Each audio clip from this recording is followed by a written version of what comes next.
For 2 years, my life was basically flipped upside down. I'd leave for my data entry job just as the sun was setting and walk home from the train station under the orange glow of streetlights. My apartment building was old, the kind with thick walls that, thank God, muffled most of the city noise. The lobby was almost always deserted by the time I got there, around 3 in the morning. I was on autopilot, really. Scan my key fob, walk across the worn marble floor, and press the button for the building's single, rattling elevator. It was my 9-story climb to finally get some sleep. That elevator, it was my little moment of transition. A metal box carrying me from the world of work and being on guard to the safety of my own home. I was always tired, a bone-deep exhaustion that makes your thoughts slow and your movements feel heavy. On this night, nothing felt any different. The air was cool and still. The only sound was the low hum from the fluorescent lights as I waited for that old, familiar carriage to arrive. The doors groaned open, and I stepped inside, turning to hit the button for the 9th floor. The plastic was smooth and worn down from years of use. Just as the doors were sliding shut, a hand shot through the gap, and they jolted back open. I remember flinching, more from the suddenness of it than anything else. A man stepped in. He had on a dark gray hoodie, pulled up so it cast a deep shadow over his face. I couldn't make out his features at all. I gave him a tight, polite nod, you know the one, the nod you give a stranger you're about to be stuck in a small box with. He didn't respond. He just stood there, facing the doors, with his back to the control panel. It was weird. I mean, who does that? Most people turn around. He also didn't pick a floor. I just figured he must live on my floor, or maybe one higher up. I turned my eyes back to the floor indicator above the doors, just waiting for the slow climb to start. The elevator started to move with its familiar shudder, which was usually a comfort. We passed the 2nd floor, then the 3rd. The silence in the car was thick, broken only by the whine of the cables. Then the elevator slowed, and the light for the 4th floor lit up. The door slid open to a totally empty hallway. Nobody was there. I glanced over at the man. He hadn't moved an inch.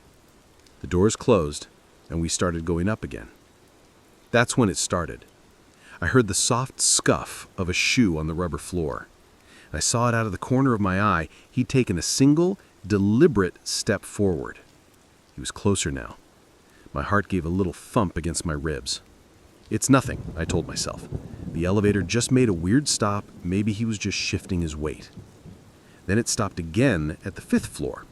And again, the doors opened to an empty, silent corridor. And again, I heard that soft scuff of a shoe. Another step.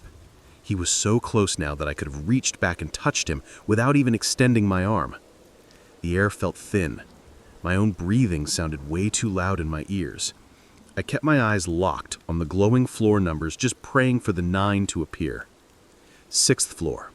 Empty hallway. Another step.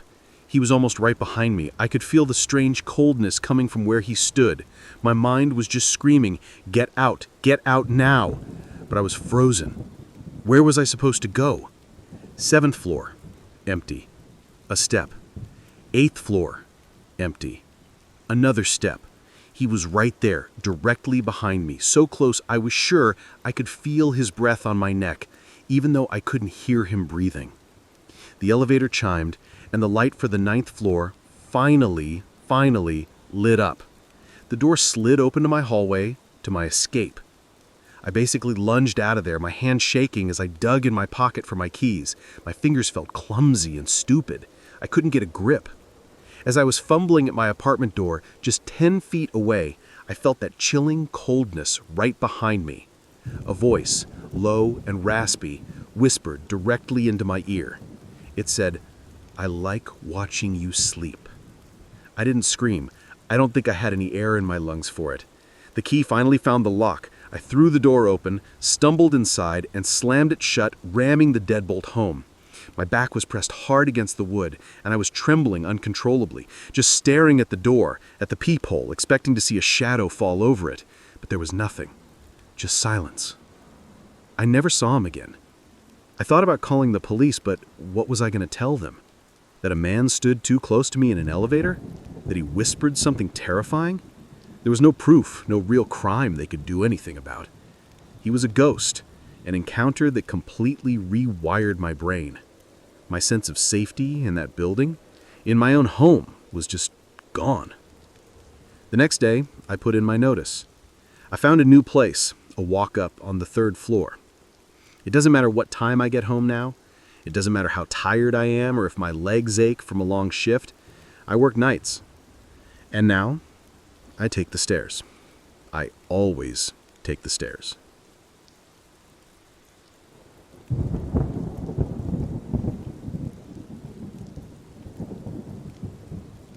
I'd lived in my top-floor apartment for about 2 years, and it was my sanctuary. A little small, a little old, but it was mine. It was the only place I felt totally safe. Being on the top floor was great. No noisy neighbors stomping around, just the roof and the sky. The building was old, so it made noises. Creaks, groans, the wind whistling through the window frames. I was used to it. I just called it the building's personality and tuned it out. It started so slowly I almost didn't notice. I'd get home from a long day at work, and my keys wouldn't be on the hook. They'd be on the kitchen counter instead. I'd just shrug it off, figuring I was tired and forgetful. Then a cupboard door would be slightly ajar. I'd close it without a second thought. Sometimes small amounts of food would disappear. A single granola bar from a new box, a little bit of cereal. Since I lived alone, I'd just assume I'd eaten it and forgot. I even started joking with friends that my apartment was haunted, or that I was getting old before my time. It was just easier to laugh about it than to think about what else it could be. But the weirdness started getting worse. The noises weren't just the building settling anymore. Late at night, when the rest of the city was finally quiet, I'd hear these faint shuffling sounds coming from above me. They were too quiet to be an animal, but too deliberate to be the pipes. A few times I'd be lying in bed and hear a soft creak right over my head, like someone was shifting their weight. My heart would start pounding in my chest, and I'd just lie there, completely still, straining to hear anything else.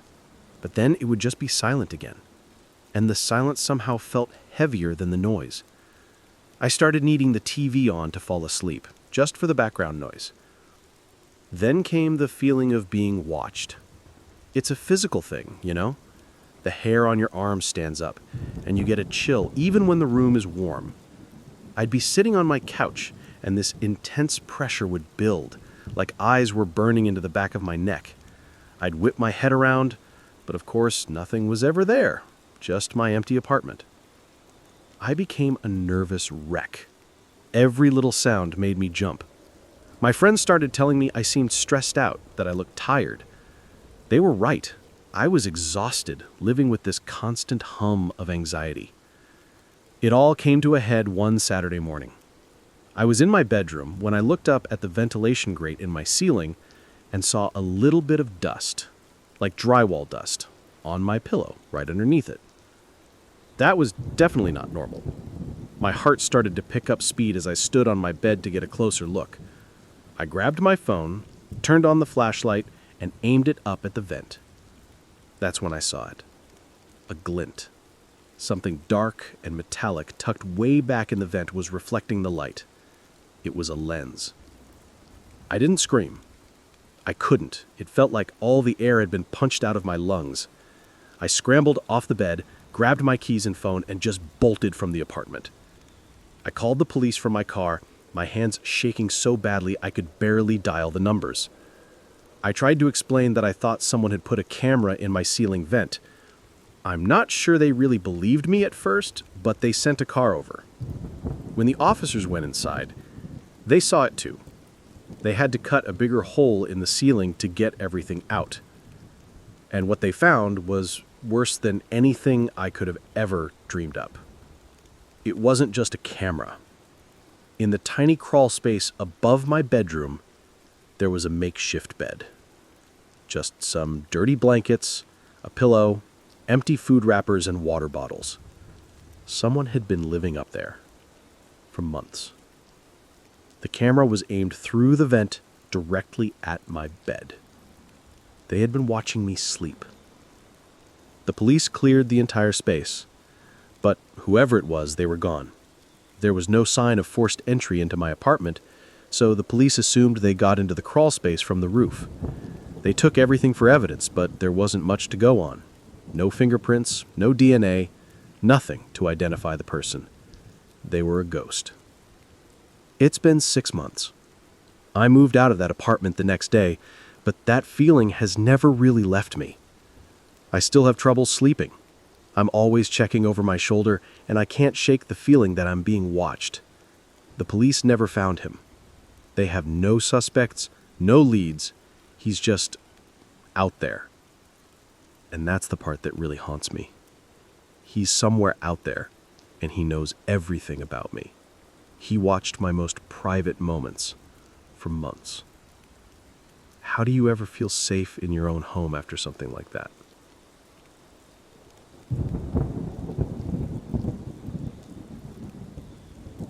I just moved into this place 2 weeks ago. It's an old building with character, which everyone knows is just a polite way of saying it's falling apart. But the rent was cheap, and I was in a hurry. Right from day one, the apartment had its quirks. The floorboards whined no matter how lightly I walked, pipes would clang in the middle of the night, and a cold draft always seemed to find its way in through the old window frames. I explained it all away. Every old building has its own language, right? A bunch of sounds you just get used to. The weirdest thing, though, was my bedroom closet. The door would not stay shut. I'd close it tight before going to sleep, and by morning it would be cracked open again, just a sliver of pure darkness in the wall. I told myself it was a warped door frame or a slanted floor, just more of the building's character. I even tried shoving a chair against it, but I'd still wake up to find the chair pushed aside just enough for that black gap to reappear. I was starting to feel paranoid, figuring the isolation of living alone for the first time was finally getting to me. The first week was about unpacking boxes. The second week was about unpacking a deep sense of unease. Those random noises didn't feel so random anymore. I'd hear a faint scratching from inside the walls. Mice, I hoped. But then there were other sounds, like the drag of heavy fabric across the hallway floor when I was in my room with the door shut. I'd whip the door open, and there'd be nothing there. That constant chill in the apartment started to feel focused. It was always coldest right by the bedroom closet. The air there would get heavy and so cold it would make my hair on my arms stand on end. I started sleeping with the lights on, something I haven't done since I was a kid. I was completely on edge, jumping at every little noise. My friends told me I sounded stressed, that I needed to get more sleep. They were right, but sleep wasn't an escape. I'd have these vivid dreams, or maybe I was awake for them, of that dark gap in the closet door getting wider, and of something staring at me from inside. I kept trying to convince myself it was all in my head, just a mix of exhaustion and loneliness. What else could it possibly be? And then there was last night. I didn't jolt awake. It was more like I surfaced into this silent, paralyzing knowledge that I wasn't alone. The room was freezing. I could see my own breath fogging in the air. That's when I heard it, breathing. A soft, steady inhale and exhale that wasn't mine. It was close. It was coming from the closet. My heart was hammering against my ribs, a frantic drumbeat in the otherwise dead silent room. I lay there, completely still, my eyes glued to that familiar crack in the closet door. For what felt like an eternity, there was just that sound. Then, a shadow moved in the darkness. My brain was screaming at me, "Turn on the lamp, run, do something." But my body was locked down by this raw, primal fear. My hand was trembling so badly I could barely control it, but I managed to reach for my phone on the nightstand. I fumbled with the flashlight, and the beam cut a shaky line across the room. I pointed it at the closet. That's when I saw the hand. It was pale, almost see-through, with long, thin fingers. It snaked out from the gap, its fingers curling around the edge of the door. It wasn't fast or violent. It moved with this horrifying slow calm as it pulled the door shut inch by inch until the latch clicked softly into place. And then it was gone. I don't know how long I lay there just staring at the closed closet door with my phone still gripped in my hand. The breathing had stopped. The only sound left was me gasping for air. When I could finally move, I threw the covers back and scrambled for the light switch. The room flooded with a harsh yellow light. I just stared at the closet. It was just a door, a closed door. My mind was racing. Did I dream it? Was that a hallucination? A wave of desperate adrenaline hit me, and I lunged at the closet, tearing the door open. I yanked the chain on the single bare bulb inside. It was empty. A few of my shirts were hanging there, a couple of cardboard boxes on the floor. There was nowhere for anyone to hide. I checked under the bed. I checked the bolt on my apartment door, still locked from the inside. There was no sign of anyone. No explanation at all. Now it's daylight, but the sun isn't making me feel any safer. Every shadow looks wrong. Every creak in the floor sounds like a footstep. The closet door has stayed shut since it happened. It hasn't mysteriously opened again. But sometimes when the apartment gets really quiet, usually right before dawn,